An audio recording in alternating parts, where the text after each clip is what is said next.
بسم اللہ الرحمن الرحیم۔ کون کون سے جانور ہیں جن کی ہم قربانی کر سکتے ہیں؟ اونٹ اور اونٹنی، بھینسا اور بھینس، گائے اور بیل، بکرا اور بکری، دمبا دمبی، مینڈا وغیرہ۔ ان جانوروں کی ہم قربانی کر سکتے ہیں۔ پھر جو قربانی کا جانور ہے اس میں کتنے لوگ شریک ہو سکتے ہیں؟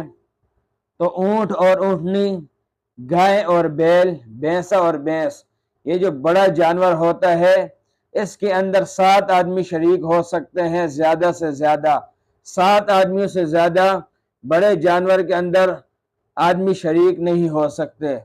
اور جو چھوٹا جانور ہے بکرا، بکری، دمبا، مینڈا وغیرہ، اس کے اندر صرف 1 آدمی شریک ہوگا، اس سے زیادہ آدمی شریک نہیں ہو سکتے۔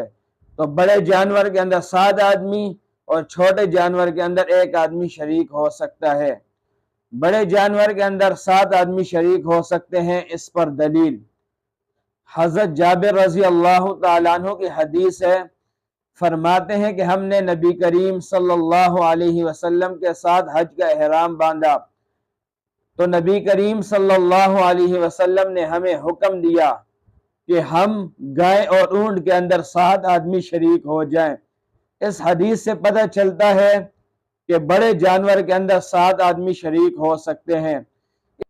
اسی طرح ایک دوسری حدیث ہے حضرت جابر رضی اللہ تعالیٰ عنہ سے، فرماتے ہیں کہ ہم نے صلح حدیبیہ والے سال حضور علیہ السلام کے ساتھ قربانی کی اور اس قربانی کے اندر ہم نے اونٹ اور گائے کو ذبح کیا 7 آدمیوں کی طرف سے۔